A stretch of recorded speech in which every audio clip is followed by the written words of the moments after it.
আসসালামু আলাইকুম। আমি এখানে দিয়ে দিচ্ছি কিছুটা অলিভ অয়েল আর কিছুটা মুরগির সলিড মাংস, কাঁচামরিচ, পেঁয়াজ আর মুরগিগুলো ছিল আদা রসুন দিয়ে লবণ দিয়ে ম্যারিনেট করা। মুরগিগুলো আমি ভালো করে ভেজে নিব। আর মুরগিতে দিয়ে দিলাম কিছুটা সয়া সস, ১ চামচ বারবিকিউ সস, ১ চামচ টমেটো সস।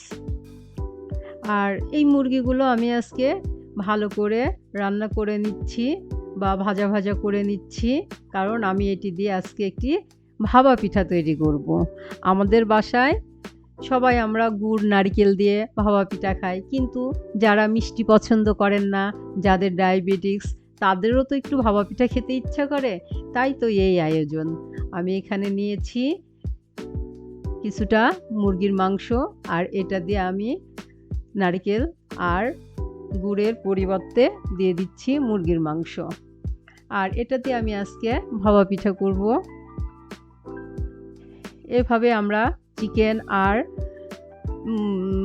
চিকেন দিয়ে আমরা ভাপা পিঠা তৈরি করতে পারি। যারা ডায়াবেটিস আছে বা মিষ্টি পছন্দ করেন না, তাদের জন্যই। আবার কিছুটা নারকেল গুড় দিয়েও আমি ভাপা পিঠা তৈরি করব। ২ রকমই ভাপা পিঠা তৈরি করছি। যার যেটা পছন্দ সে সেটাই খাবে। এই তো আমি এখানে গুড় আর খেজুরের গুড় আর নারকেল ভালো করে জাল দিয়ে নিয়েছি। আর আর এটা দিয়েও আমি পিঠা তৈরি করছি। আর এই শীতের দিনে আমরা কেউ পিঠা খাবো, কেউ খাবে না, সেটা তো হয় না। তো আজকে আমি ২ রকমের পিঠা বানিয়ে আপনাদেরকে দেখিয়ে দিচ্ছি। আর আপনাদের যদি ইচ্ছা হয়, এভাবেও আপনারা ভাপা পিঠা করে খেতে পারেন।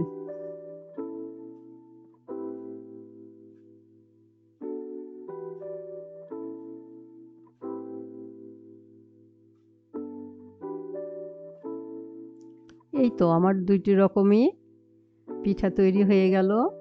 এটা চিকেন ভাপা পুলি, খুব সফট হয়েছে।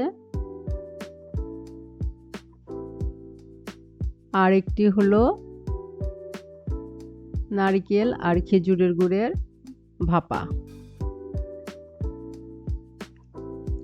সবাই ভালো থাকবেন। আল্লাহ হাফেজ।